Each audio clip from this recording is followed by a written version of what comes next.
తెలంగాణ రాజకీయాల్లో phone tapping మంటలు చల్లారట్లేదు. కుటుంబ సభ్యుల ఫోన్లు దొంగచాటుగా వినడం కంటే సూసైడ్ చేసుకోవడమే మంచిదన్నారు సీఎం రేవంత్. ఇక సిట్ వేధిస్తోందంటూ ప్రభాకర్ రావు సుప్రీంకోర్టుకు వెళ్లారు.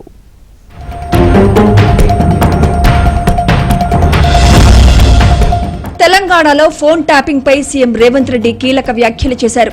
ఈ కేసులో తనకు నోటీసులు అందలేదని, ఒకవేళ నోటీసులు ఇస్తే విచారణకు వెళ్తానని స్పష్టం చేశారు. ఫోన్ ట్యాపింగ్ పై తమ ప్రభుత్వం కేసు పెట్టలేదని, సామాగ్రి మిస్సింగ్ కేసును లోతుగా విచారిస్తే ఇవన్నీ బయటకు వచ్చాయన్నారు. ఫోన్ ట్యాపింగ్ అన్ని ప్రభుత్వాలు చేసేదే అయితే కేటీఆర్ కమిషన్ ముందుకు వెళ్లి అదే చెప్పాలని సీఎం రేవంత్ సూచించారు. కేటీఆర్ వాక్ స్వేచ్ఛను తాము హరించబోమన్నారు. ఫోన్ ట్యాపింగ్ చట్టవిరుద్ధం కాదని, అయితే పద్ధతి ప్రకారం చేయాలని గుర్తు చేశారు. ట్యాపింగ్ కోసం పెగాసస్ సాఫ్ట్వేర్ వాడారో లేదో కమిషన్ నివేదికను బట్టే తెలుస్తుందన్నారు.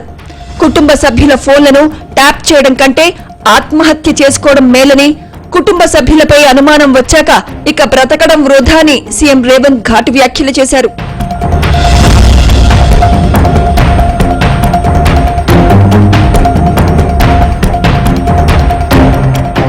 మరోవైపు రేవంత్ కేబినెట్ లోని మంత్రుల ఫోన్లు ట్యాప్ చేస్తున్నారన్న బీఆర్ఎస్ ఆరోపణల్ని కాంగ్రెస్ ఎమ్మెల్సీ అద్దంకి దయాకర్ కొట్టిపారేశారు.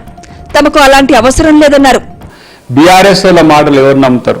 ఇప్పుడు మనం వాళ్ళ మీద ఫోన్ ట్యాపింగ్ చర్చ నడుస్తుంది కాబట్టి మళ్ళీ ప్రభుత్వం కూడా చేస్తుందని చెప్పి కౌంటర్ ఇవ్వడానికి తప్పితే, మా మంత్రులు కలిసినప్పుడు మంచిగానే మాట్లాడుకుంటారు, ఫోన్లో మంచిగానే మాట్లాడుకుంటారు, లేకపోతే వచ్చి ఒకసారి చూడమని ఎవరు ఈ విమర్శ చేస్తుండ్రో అన్ని రకాలుగా మంత్రుల మధ్యనే కాదు, పార్టీ నాయకుల మధ్యన కూడా సఖ్యత ఉంది.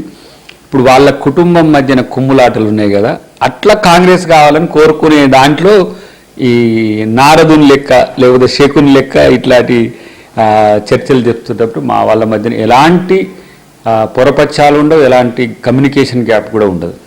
ఇక తెలంగాణలో ఫోన్ ట్యాపింగ్ వ్యవహారం జాతీయ అంశంగా మారిపోయింది. దీన్ని సీరియస్ గా తీసుకుంటోంది బీజేపీ అధిష్టానం. అందుకే సీబీఐతో విచారణ చేయించాలని పట్టుబడుతోంది. పార్లమెంట్ సమావేశాలు జరుగుతున్నందున గురువారం సిట్ ఎదుట జరగాల్సిన కేంద్ర మంత్రి బండి సంజయ్ విచారణ వాయిదా పడింది. ఈ నెల 28న విచారణకు వెళ్తానని ఆయన సిట్ కు లేఖ రాశారు. అదే రోజు సంజయ్ తో పాటు ఆయన వ్యక్తిగత సిబ్బంది కూడా విచారణకు హాజరు కానున్నారు.